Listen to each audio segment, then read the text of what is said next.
ओम नमः शिवाय साथियों। तो आज हम मौलिक सिद्धांत शुरू करेंगे। सबसे पहले मौलिक सिद्धांत में बताया गया है आयुर्वेद अथर्ववेद का उपवेद है। आयुर्वेद अथर्ववेद का उपवेद है। आयुर्वेद पंचम वेद भी है। तो ये प्रश्न जो है इस बार एग्ज़ाम में आ रखा था कि आयुर्वेद किस का उपवेद है। तो आयुर्वेद जो था वो अथर्ववेद का उपवेद है। आयुर्वेद की 9 शाखाएं व 5 कल्पसूत्र हैं।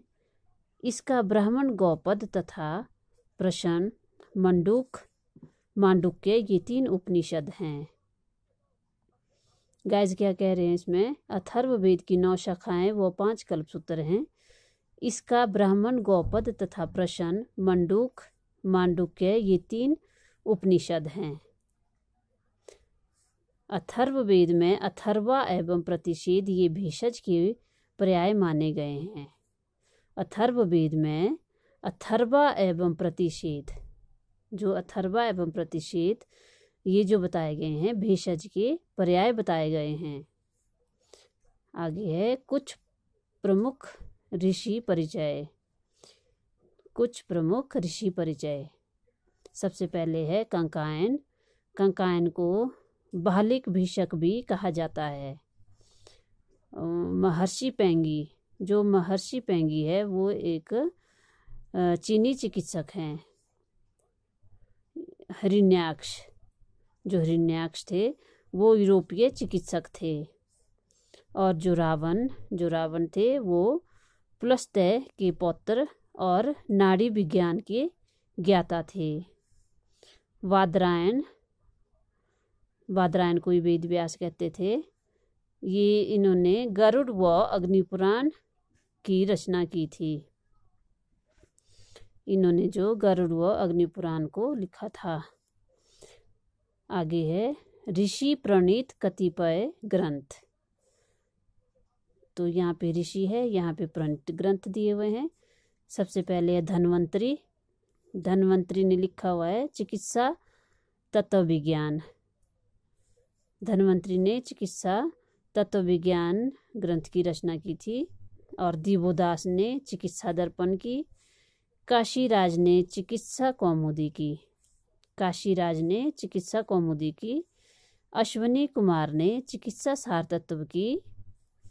अश्विनी कुमार ने कौन से ग्रंथ की रचना की? चिकित्सा सार तंत्र की।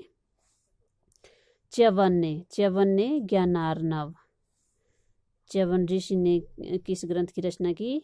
ज्ञानार्णव। जनक ने वैद्य संदेह भंजन की। जाबाल ने तंत्रसार की। पैल ने निदान की। अगस्त्य ने द्वैत निर्णय तंत्र की।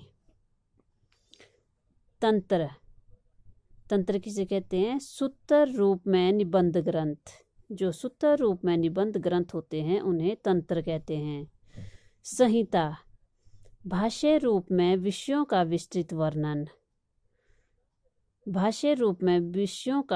वर्णन जहाँ मिलता है उसे संहिता कहते हैं। आयुर्वेद के आधारभूत सिद्धांत सांख्य व योग दर्शन से लिए गए हैं एवं व्यवहारिक सिद्धांत न्याय व वैशेषिक दर्शन से लिए गए हैं। एक आधारभूत सिद्धांत है और दूसरा व्यवहारिक सिद्धांत है। तो जो आयुर्वेद का आधारभूत सिद्धांत है वो सांख्य व योग दर्शन से लिया गया है और जो व्यवहारिक सिद्धांत है वो न्याय व वैशेषिक दर्शन से लिया गया है। चरक संहिता, जो चरक संहिता है इसके जो मूल उपदेष्टा है वो है आत्रेय पुनर्वसु और इनका जो काल है वो 1000 ईस्वी पूर्व का था। इस प्रकार से आज के लिए इतना ही काफ़ी है गाइस। Thank you.